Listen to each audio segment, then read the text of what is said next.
Esselamu Aleyküm değerli izleyenler. Bayramınız mübarek olsun. Bugünkü çizim konumuz tahmin ettiğiniz gibi Kurban Bayramı olacaktır. Bu bayramın hayırlara vesile olmasını, ümmetin vahdetine vesile olmasını Allah'tan temenni ediyoruz. Hazırsanız başlıyoruz. Kurban Bayramı dedik. Tabii ki Kurban Bayramı denilince bir resimde, bir görselde bir kurbanlığın olması da gerekiyor. Kurbanlıklar için yani tasarımımız için kurbanı koç şeklinde çizeceğiz. Tabi bu kurbanların yine ümmetin vahdetine vesile olmasını diledik. O yüzden bu kurbanların onlara vesile olmasını temsilen onun mesajını veren bir karikatür çizmeye çalışacağız. Şu şekilde yapacağız. Öncelikle kaba taslak bir şekilde eskizimizi yapacağız. Şu taraftan uzanan bir el ve şu taraftan uzanan bir el olacaktır. Tabi bu elleri çeken ise yine kurbanlıklar olacaktır. Yani kurbanın birer yakınlaşmaya, birleşmeye vesile olduğunu anlatmaya çalışacağız. Öncelikle şuradan başlayalım. Yani tokalaşan iki el yapacağız. Şu şekilde başlayalım.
Şöyle sağ tarafta ve sol tarafta birer koç çizeceğiz. Bu koçlar burada bağlanan ipi çekmeye çalışıyor. Yani bu iki eli birleştirmeye çalışıyor.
şu noktada ise, yani iki elin birleştiği yerde ise yani muhalefeti andıran, fitne ateşini andıran bir kibrit çöpünü de tabii sönmüş bir şekilde yapabiliriz. Yani bu Kurban Bayramı'nın, bu tokalaşmanın, merhabalaşmanın bu muhalefeti, fitneyi söndürdüğünü de anlatmaya çalışmış oluruz. Şöyle yapalım.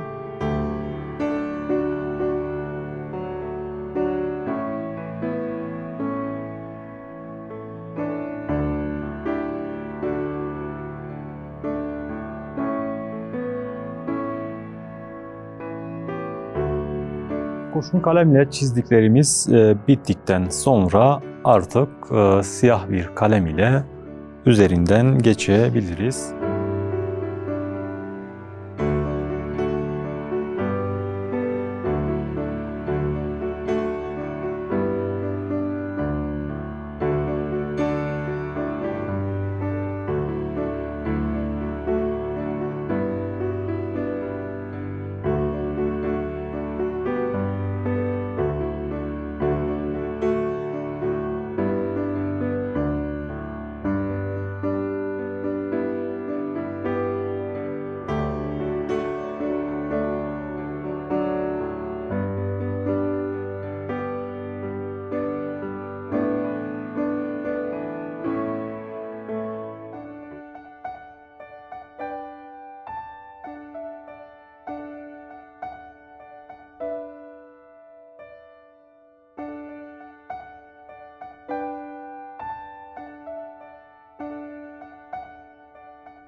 Bugünkü çizimimizin sonuna geldik. Bugün Kurban Bayramı'nı ele aldık.